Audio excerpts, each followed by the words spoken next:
Hey everyone, welcome, welcome. Happy Wednesday, happy hump day. I'm glad to be here and I'm excited to drink a little vino with y'all. If you happen to be joining me, please say hello in the chat box. This is just kind of a fun way for me to connect with my audience, with all of you. I so appreciate all of you and why not? Because Wednesday is a good day to be drinking some wine. And you know, midway through the week, a little bit past midway through the week, so it's really awesome. Oh, yay, someone's here. I see Jay Rises in the chat box. Welcome, welcome, Jay. I'm so glad you've been here. Yay. Yeah, I kind of scheduled this last minute because I wasn't sure what time I was going to do it. So here I am. So if you feel so inclined, grab a glass of whatever you want to drink. It is Wednesday evening, so I suggest, partake in something that's going to make you happy, whatever that is. If water is what makes you happy, then okay. If it's Belvedere vodka, awesome. So I'm really excited to be sharing this wine that you can tell I actually already opened it. I was going to save it, but then last night I really was in the mood to have a little wine. So I had a little wine last night. And so I decided to give it a try, and it's really quite delicious. So it's super juicy. It's called Acoustic. It's a 2015 variety from Spain. And this is what it says on the back. I actually looked it up on the website and it said pretty much the same thing, but basically it's from this really cool part of Spain where a lot of ancient vines are growing. And this one guy handpicks literally all of the wine, all the grapes, and then turns it into wine. He handpicks all of the grapes in the region and makes sure that they're exactly up to his standards. And then he has an old ancient wine press that he uses himself, and he actually puts into oak barrels, which I was really surprised to read, especially after I tried it last night. If I'd actually read that first, I might not have even done it tonight because I'm not a big fan of oak barrels. But he has a really cool quote on his website about it. Something about you shouldn't be able to taste the oak in the wine if the barrel's good enough. And I was like, yes, that's so true, because I totally feel the same way. So, hey, Sherry, you're here too. Welcome, welcome. I'm sorry I'm having a hard time talking. I had this terrible, I'm not going to get into it because it's kind of gross, but I have this terrible canker sore right on the spot in my tongue that rubs against my teeth when I talk. Oh, it's the worst, but it's getting better. It's like on the the mend. I can just feel it almost gone, but every once in a while I can feel myself not saying a full word because I'm trying to avoid the pain I might be feeling. So anyway, it's much better. But let me read to you what it says. It says, the acoustic wine is based on the wisdom of the ancient vineyards of Carnia and Granata. So I think the Carnia, I'm not saying it right. Carinina, that's a type of grape, and Grenache grape. So it's 70% Carinina. I'm not saying that right. I got to look that up and figure out how to, because I've never had a wine, I don't think, made by this particular grape, unless it's just blended in with a Spanish wine. So, and I'm really loving it. It's super juicy and super yummy. And I'm not usually a fan of Grenache either. And it's only got 30%, but it's really, really delicious, guys. So, and it says it's the old tradition of winemaking from the ancient vine growers. It's an acoustic wine, sensitive from the roots of these ancient vineyards. A wine whose goal is to express the quality and singularity. Singularity, I love it. It's with the theme today, the theme of the number one, which we'll talk about shortly, of these wonderful old native vineyards of 40 to 65 years old.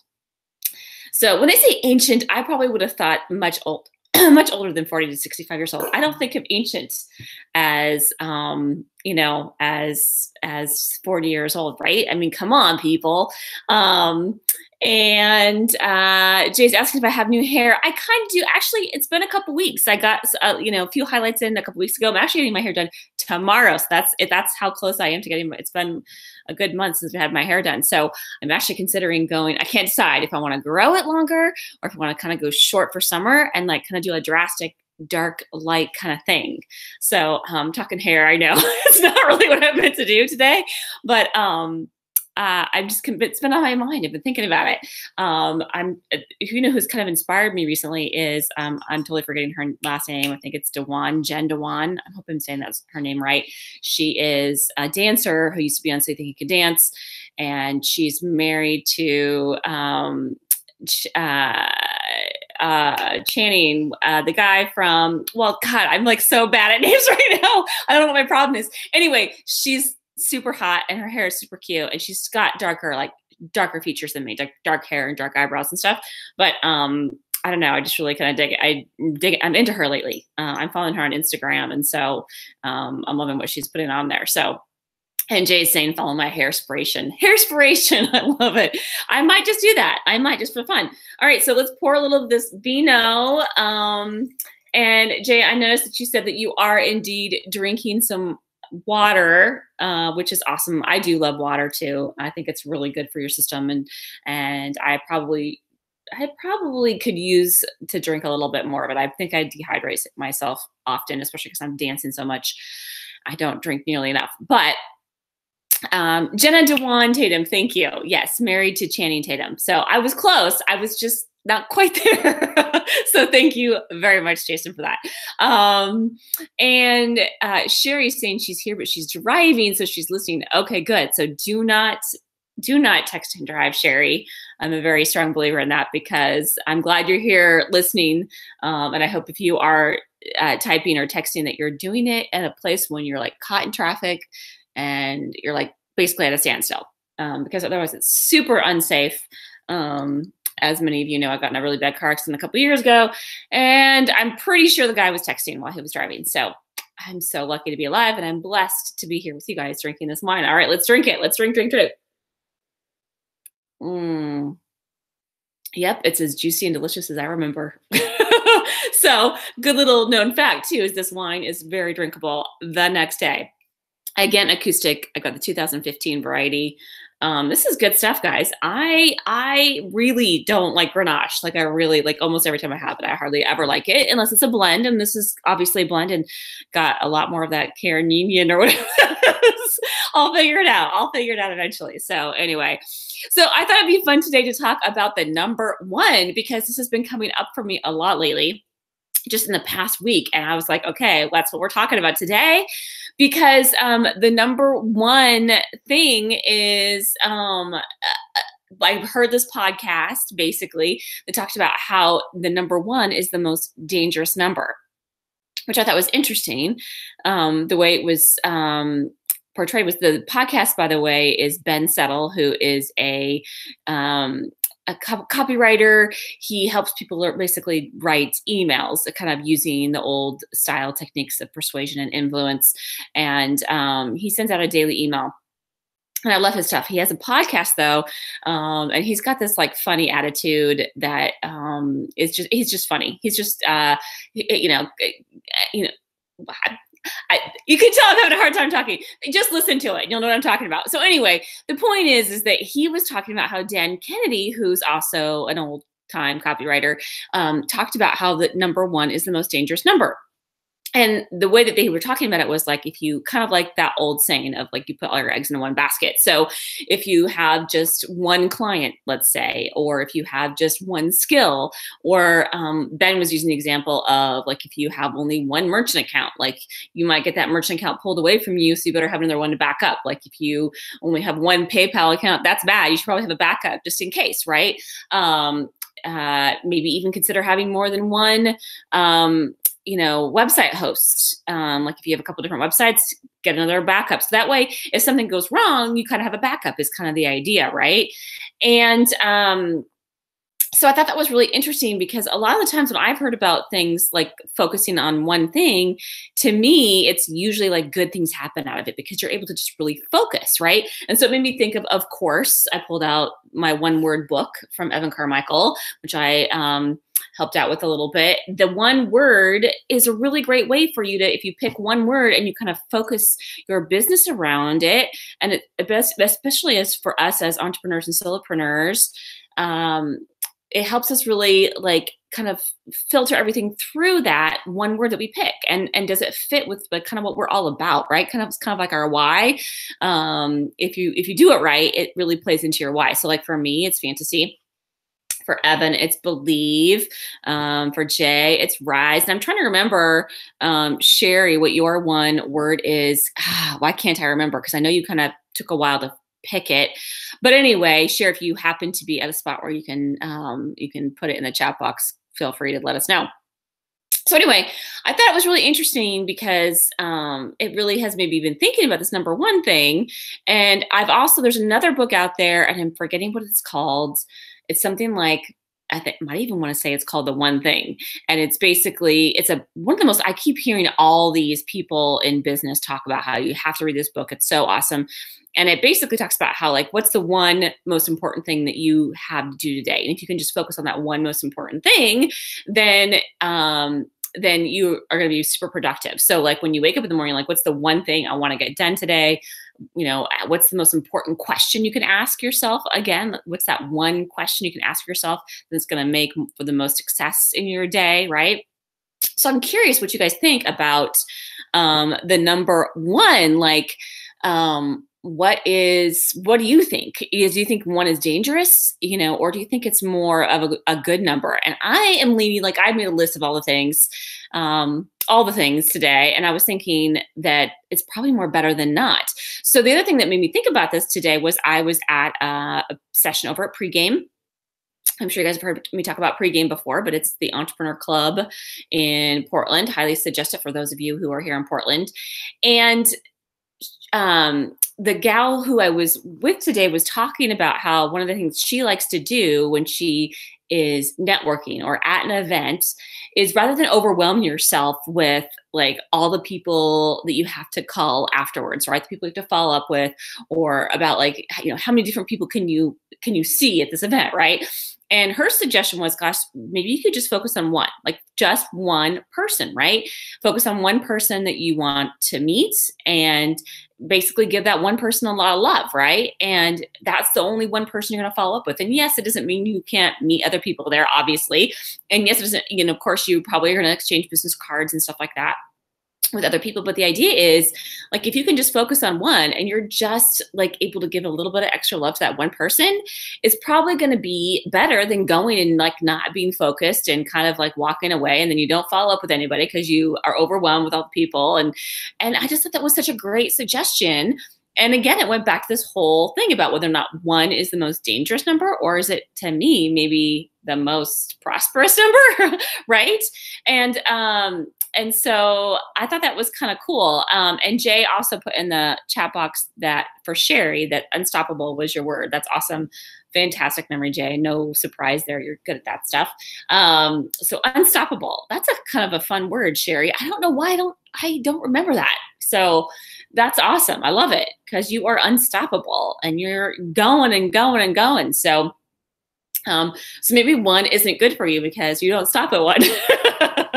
But anyway, I think that's awesome. And Jay is saying one has focus, but many has variety, and both are essential. Well, okay, you got me there, tongue-tied right there. I agree. I think you have to have one. Now, I guess my thing is yes, you should have many, but that doesn't mean that one is dangerous. I think one is good, and so is many, right? So I thought it'd be interesting. Let's see. I made a list of some of the things that I thought were good for one. So one would be like, yes, you could have one client, and then what if that client went away? That would be bad, right? But is that bad? Because maybe you have learned so much by focusing on this one client, right? And it can help set you up for success with other clients. I like the idea of like, okay, so here's another thing I've heard recently is that like one of the things I've been doing lately is I've been doing a lot of workshops and a lot of talks. And someone said, oh, you should get together a speaker sheet for yourself.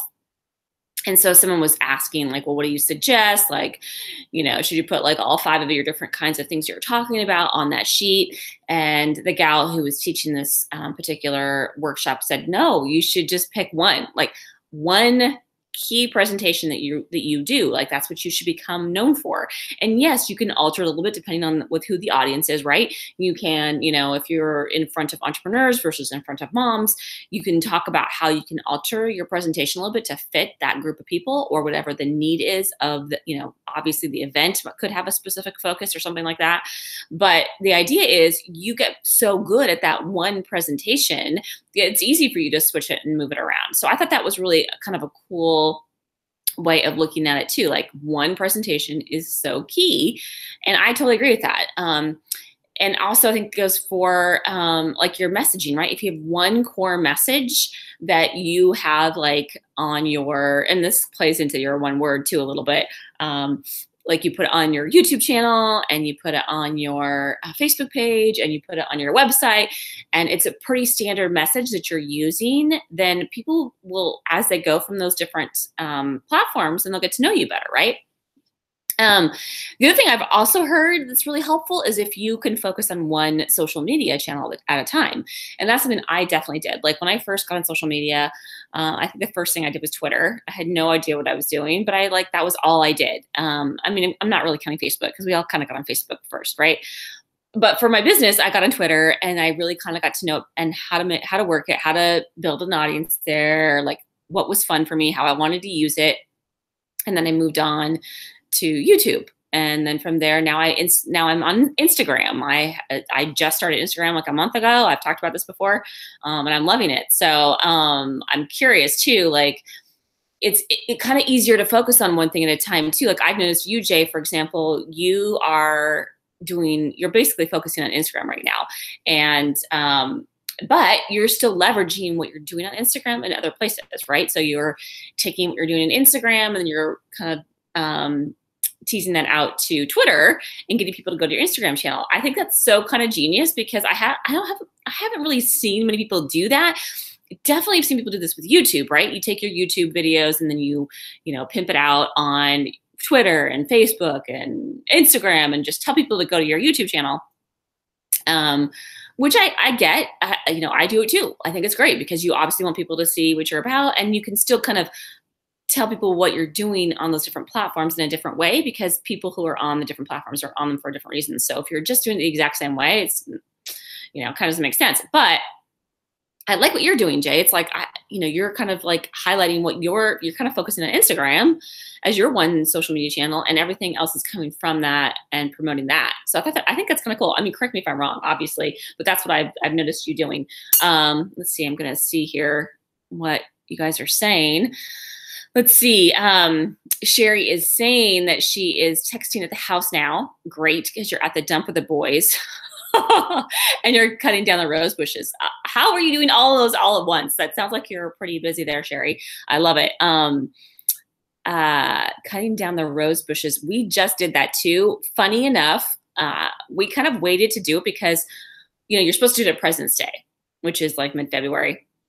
And we had such a beautiful spring. I was like, we got to cut down those roses early, but we kind of didn't do it. And thank goodness, because it started snowing. I've talked about this before. Like, we had these beautiful days in January, and then it started snowing in February. So actually during President's Day weekend was when it was snowing. So we didn't cut it down then, because you don't want to cut it down when it's snowing either. And so we just cut them down like last weekend. And now all of a sudden they're saying it's going to snow again. You're probably going to get snow, Sherry, probably more than we will. Up in Seattle, I heard it's for sure supposed to snow there tomorrow. And the East Coast is getting snow right now too. It's crazy. All this weird snow and strange weather, from 70 degrees to snow to back to 70 degrees again. So anyway, Sherry is saying that she doesn't know anything about Instagram. I didn't either, Sherry, until like 3 or 4 weeks ago. I mean, I knew a little bit about it, but I just hadn't used it myself. And it is super fun. I could see why so many people love it, because it's a really great, like, instant, quick, fun way to just kind of see what people are up to. You get to see some of the pictures. And a lot of people right now are, I've noticed, posting on Instagram, and then the same exact thing is happening on Facebook. So, whatever one you prefer, you can just go to that. But I'm really enjoying the Instagram platform.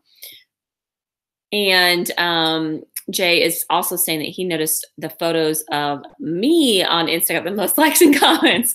That's true. I actually just noticed that today. I was looking at my posts to see kind of, okay, which ones are people liking, What's the overall feel? Now that I have like more than 2 up, I think I've got like 15 or 16 up, and because you can kind of see now, the standard look is to look at like 9 of them. Like your most recent 9 is like a good snapshot of what your Instagram channel is all about. And so a lot of people like to say, oh, you should stick with similar theme or similar colors, or like, use the same filter to get the same look. I haven't done any of that yet. I've been trying to sort of stay with my theme of my brand in terms of colors, but also like overall, like some of the things I like to talk about, which is wine and chocolate and your one client and all that fun stuff. So yeah, so I did notice that, Jay. So I guess the selfies are the ones that people like. So bring on the selfies, right? More of those to come. I totally agree.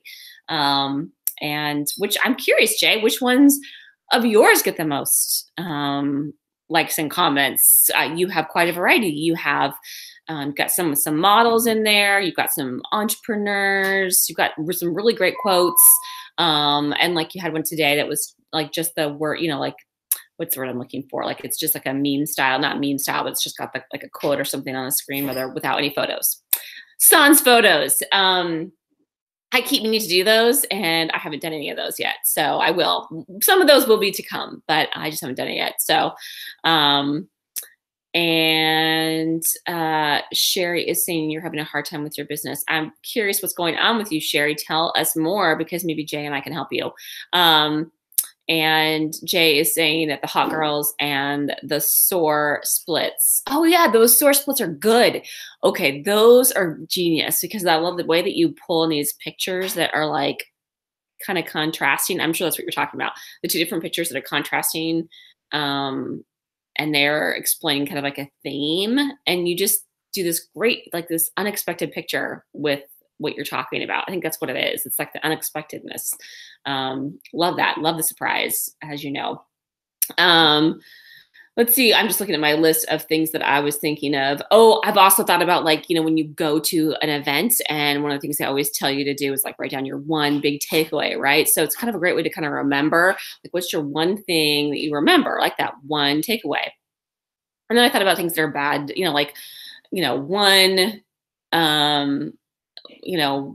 one kind of wine that I would get bored, right? You want a variety of wine. However, one at a time is good, right? Because I wouldn't want to drink like 5 bottles in one night, or even 5 different glasses in one night, really, because I would probably get sick. I like to kind of stick with, the vein of the day. So yeah. And let's see. Jay is telling Sherry that he thinks that maybe focus on ease will be helpful. I totally agree. Ease is so helpful, especially when you're not feeling it, right? If you're feeling like things are difficult, if things are going well, then like a focus on the opposite, right? Focus on what you want is like the way to go. And ease is awesome. And I have to tell you, I have had a really weird couple weeks, especially the last week, Sherry. And sometimes like you just kind of get in a weird mood, or you get in a funk, right? And it could be for a specific reason, or it might not. It might be because the Mercury is in retrograde. Like that's what I've heard, but I don't know if that's really what's going on with me. But it could be partly what's going on with you. Could be this strange weather that we're all across the country. Like I just saw this really interesting video. Speaking of strange things, it was talking about this climate change and how like scary it is for the earth. I mean, obviously it is, but like this video was kind of like, whoa, like eye opener. I'll have to put the link for it in the description below, because I highly recommend it to anyone who's interested in that stuff. Really, really, really good. Really good. Let's see. And then,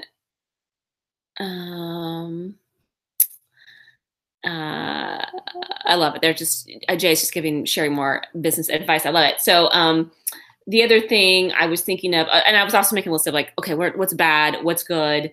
So I think having like I guess if you only put all your eggs in one basket, right, that would be bad. But I think a focus on one thing while still kind of, speaking of things to focus on was one thing, Sherry, maybe just focus on one stick, right?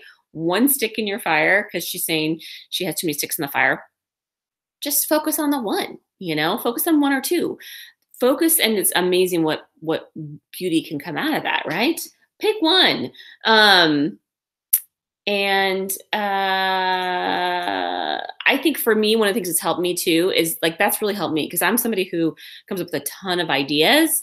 And so lately I've picked out what my one project is going to be, what I'm going to really focus on for my business. And I've been focusing and focusing and focusing on that. I really want to get it done because I think what I used to do in the past is like, oh, I'll try this, I'll try this, I'll try this, which is good. I think there's a stage in your business too when you want to try some things, but you have too many experiments going on at once and it's just like you're not going to get anywhere and you can't really even see the results or measure them because it's just too much. So anyway, I think it's always good to think about one. And speaking of one, little preview for you guys. One of the things that I have been focusing on is figuring out exactly who your one ideal client is. And so this is something obviously I've been thinking about a lot because I'm kind of going to be relaunching some specific things on my website and my YouTube channel starting in April. So I'm telling you guys ahead of time, anyone, both you, Sherry and Jay, but anyone who watches this video, I'm launching that next month and it's going to be, you know, it's not going to be completely different. There's going to be some of the same themes that I've talked about before, but this is going to be an official launch that I'm doing in April, focusing on really figuring out who your one ideal client is. And if you can really figure out who your one ideal client is, everything becomes so much easier. You know exactly where to find them. You know exactly what to say to them in your marketing. It's like you're having a one-on-one conversation with somebody. And does not sound a hell of a lot easier than trying to find all these different ideal clients, right? So, so for those of you who are watching this video, even though I have not yet published it on my website, I'm going to put it in the link in the description below. You can sign up for my new free opt-in. It's called the Quick Client Builder. It'll help you build a whole bunch of clients by focusing on your one ideal client. So it's a really fun opt-in. I really love it. And it's like it takes you 5 minutes. There's just basically 5 character traits that'll help you figure out exactly who your ideal client is. And you can do it in 5 minutes. It's 5 and 5. It's fantastic and it's super easy and you'll be surprised at how much it will help you. So it's not just 1, it's 5, but that's still that's a pretty good focus, don't you think? So anyway, but that 5 and 5 will help you focus on your one ideal client. So if you happen to be watching this before I do my official launch, you can get that by just finding that in the description below. And I'll have to link that obviously after this live video is done. So, and for those of you who do happen to sign up for that, please, I would love to know what you think of it. Please tell me. That'd be great to get some feedback, and you know, we can kind of go from there. Let's see what else is going on here in the chat box. Let's see. Jay is saying nice nails. Aren't these fantastic? These are the same ones that I talked about. I got these almost 2 weeks ago, and they still look fantastic. These are they're called Color Street nails. My friend Emily sells them, and so I'll have to put the link. I'll put her link for that in the description below too, because I had a little party here last week with some girlfriends, and so she created a link just for me. So if you order them, they'll be part of my little party. But they're fantastic because they're like from $11 to $14. Super cheap. Like if you go get a manicure, it's at least $25. And these things last for 2 weeks, you guys, no chips. And I hadn't even put a top coat on it. It's so cool because what they come in all these different patterns, and you can get solids too. And they're made of real nail polish, but they're less toxic. My friend Emily is like super, she has major eczema, so she can't have a lot of toxins. And most of the toxins from nail polish actually come from the aroma that the nail polish puts out. And so the way they make these is they're like 95% dry. So they're made of real nail polish, but they're already done for you. All you have to do is basically almost like a stick-on, but they are real nail polish. So they actually stay on. There's no sticker. It's actually the nail polish. And you just press them on, and then you just can take either a pair of scissors, or you just kind of like use your thumbs to press it down the end. And you can, like, these were done in 10 minutes. Done, dry, completely done. And then you can put a top coat on if you want to help make them last longer. But like I said, 2 weeks. I mean, they're fantastic. So anyway, they're awesome. I love them. And for those of you who are interested in them, go ahead, order some. Super cheap, super fantastic. If you buy 3, you get 1 free too. And I was going to do a fancy review on these, but I guess I don't need to because I'm talking about it right now, right? So that's hilarious. Let's see. Sherry is also saying that she has one great client and we'll start with him. That's awesome. Exactly. Start with one. Start with just one. You got one great client. Give him some extra love this week. Like send him like maybe some goodies, couple emails. Sherry, you know what, Sherry? I think I have your email address. I hope I do. There was this friend of mine who told me this really cool little tool you can use to kind of give your clients love. And I think you would really, really dig it. So I'll find that and then send that to you, the link to that to you in case you're interested. It's just a really cool idea. So anyway, I have been chatting away. I so appreciate Jay and Sherry, you guys being here. Sherry is saying that she thinks you should start doing some live chats. Heck yeah, start doing some live chats. That would be great. I will just let me know when you're going to do it and I'll be there. Okay. And thanks you guys. So great to see you both. And hope you guys are enjoying your wine or your water or whatever else you're drinking. All right. Thanks. We'll talk to you later. Bye.